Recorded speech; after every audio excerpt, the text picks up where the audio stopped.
Thank you, Tony, and thank you for the invitation to have sort of a special opportunity here to, I hope, bring a broader picture together that ties together the very concrete stories that we've been hearing so far today. For those of you from Vietnam, you may recognize the fish on the cover. That's from a 15th century Vietnamese porcelain bowl that happens to be in my collection. So I took a picture of it, and the University of Pennsylvania Press put it on the cover of, that means abundance. It represents abundance in Asian culture. I focus on four main themes, all four of which have come up already in our conversation. The complex role of markets, the importance of government policies, the historical process of structural transformation. That's not a term we've heard, but we've certainly talked about farmers leaving agriculture and going to the cities, and that's what structural transformation is about. And fourth, the need to identify the appropriate time horizon for analysis and for interventions. These are not new themes. We've been talking about all four of these themes today, but integrating them into a coherent framework, I think, is the difficult task. The integration is difficult conceptually. I'm an academic. I try to come at this as much from the theoretical side as I do from the empirical and practical side. But the integration is also difficult politically in terms of the body politic, the democratic process, how parliaments and governments can make decisions. But then it's also difficult operationally when we get right down to the field. Rich countries have largely managed this integration, and they have ended widespread hunger, but that's because they have abundant resources for the task. Only a few poor countries have managed to end hunger while they were relatively poor, and most of those success stories are here in Asia. The lessons from these success stories drive the analysis in my book, and they're what I want to talk about today. First is the critical role of markets. The most common shortcoming of strategies to end hunger, and many strategies have been proposed since the advent of the Green Revolution in the mid-1960s, is that they fail to understand the critical role of markets in decision-making about food production and consumption. Markets play three roles, and only the first of these is widely appreciated. I've heard some of this already this morning.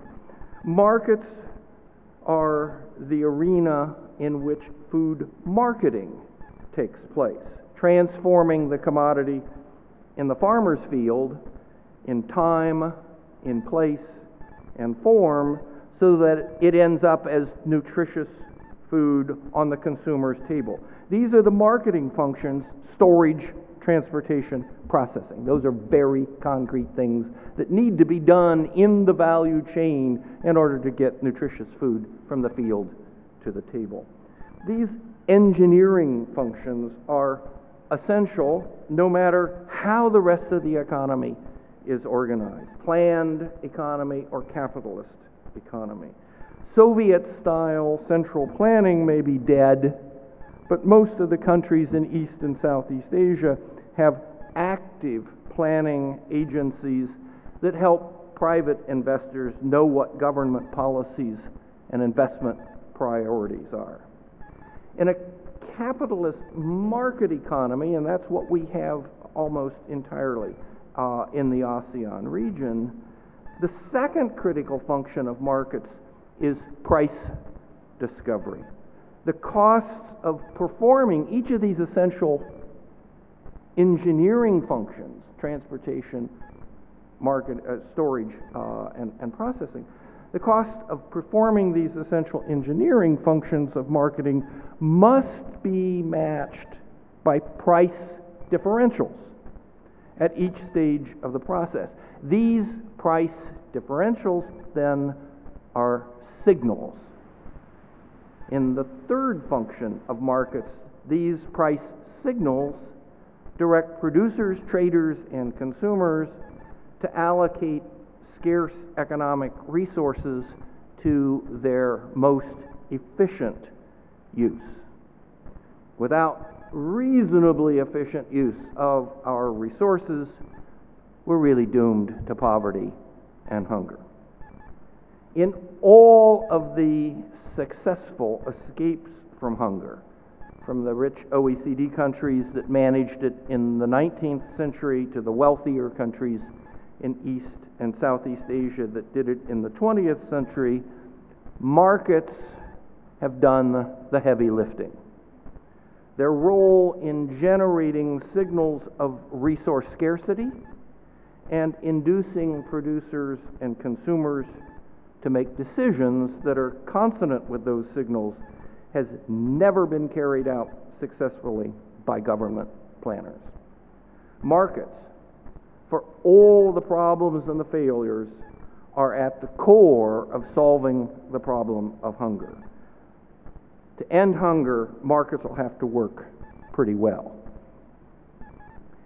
At the same time, none of the successful escapes from hunger was driven entirely by market forces.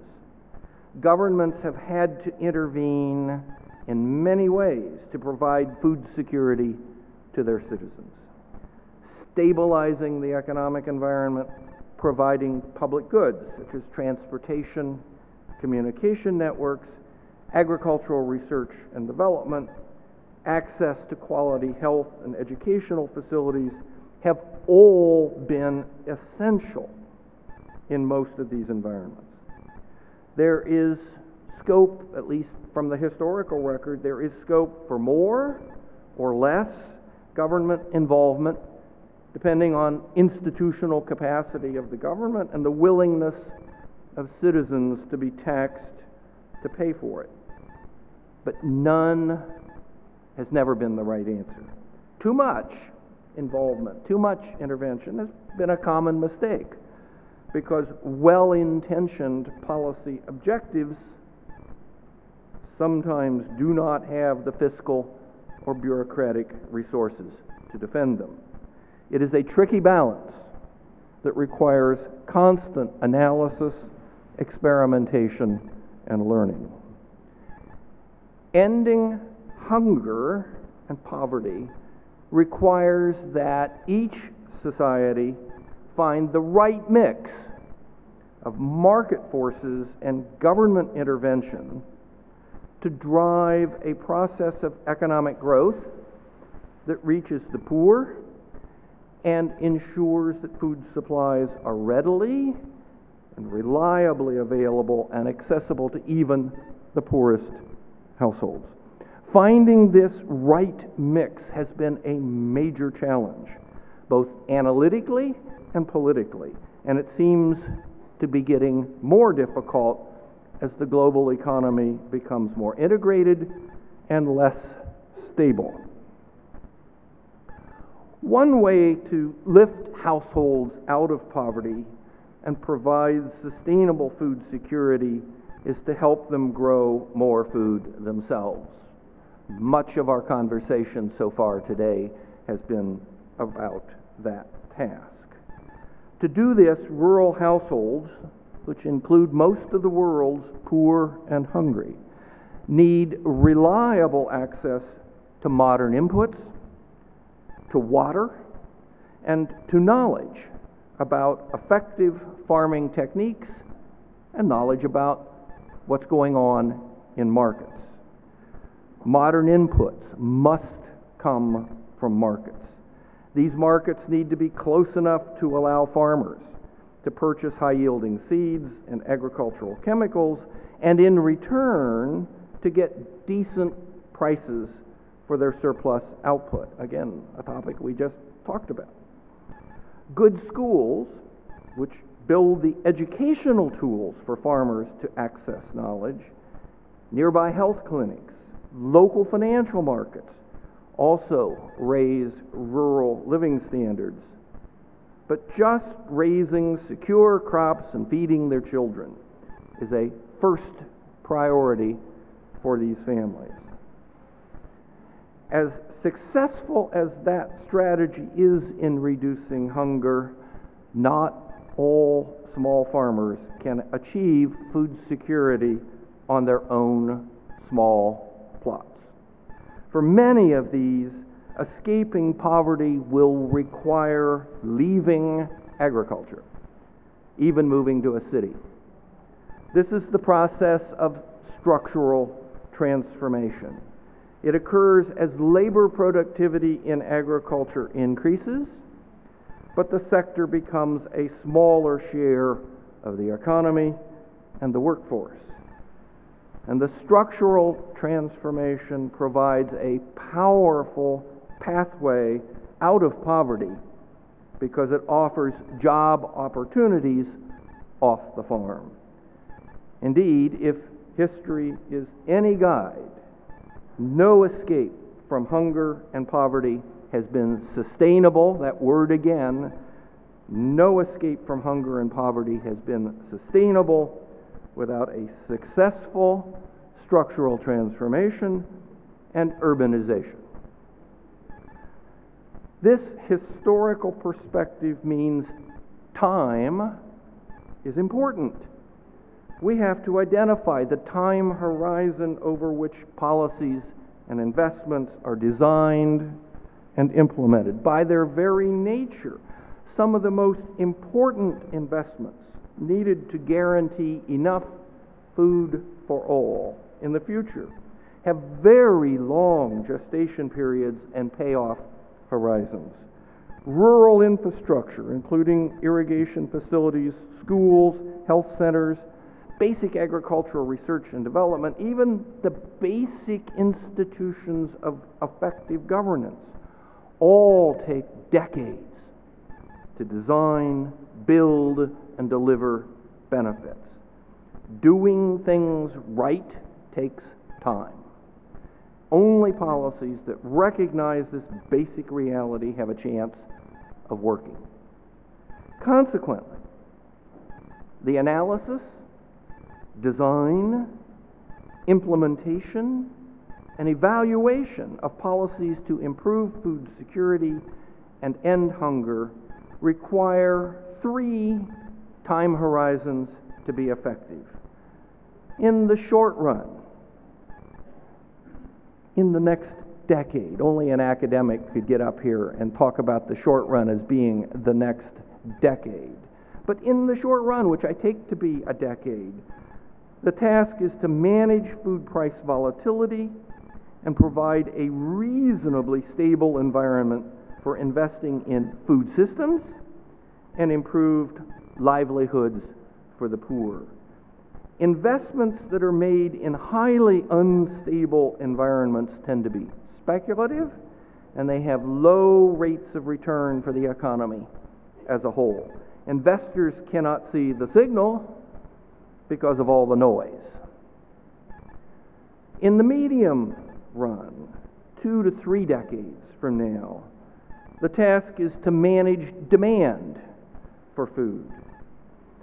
Growth in demand for food staples is driven by population growth, higher incomes, and policy mandates to produce biofuels. Slowing growth in food demand does not require activist population controls or slower growth of incomes. It does require policies to restrict rather than encourage the use of basic foodstuffs to produce biofuels. Actions to encourage diets which are less meat intensive are also important, both to improve the health of consumers directly, speaking of the United States and Europe here, thank you, and to reduce pressures on resource availability driven by demand for high-quality livestock feed. And finally, in the long run, out to the 2050 horizon that so many of our long-run scenarios are based on, the task is to manage the sustainable increase in food supplies subject to greater risks from climate change and a depleted resource base in many regions. New technologies are an important part of sustaining these increases, but part needs to come from significantly improved efficiency in utilizing resources and technologies that are currently in use. Managing the integration is difficult. Appropriate and different policies are needed for each of these three time horizons. The unifying theme for the disparate policies needed is solving the food problem. No country, I'm an economic historian by training and I've studied it and taught it, no country has been able to sustain rapid economic growth until its citizens and investors were confident that food was reliably available in the main urban markets. This confidence is the political foundation of food security. Rural poverty has always been a later concern after governments have secured their urban political base. Rising rural productivity and economic growth then provide the ingredients to broad-based food security that ends hunger, not just in urban areas. The two are intimately linked, and these links mean that government policies to reduce poverty and hunger, to improve food security, are complicated and require an economy-wide perspective on how rural and urban markets are connected. Labor market connections are most important for understanding real wages, which is to say standard of living, labor productivity, and living standards. But efficient input and output markets are also important. Eventually, financial systems are needed that link opportunities for urban investments and capital resources with rural savings. Access to modern financial institutions and their assets also permits the expansion of agricultural operations, larger farm sizes, which will be essential to sustaining rapid growth in labor productivity. That's why ending hunger is so hard. It takes first sustained economic growth over decades, not years, growth that systematically includes the poor, especially in rural areas where most of the poverty is, along with public actions to stabilize the food economy in which poor households live, because spikes in food prices kill. Still, ending hunger is not impossible. History shows that billions have escaped its scourge. Those historical lessons inform the way out of hunger for the remaining billion still trapped without enough food to eat. Thank you very much.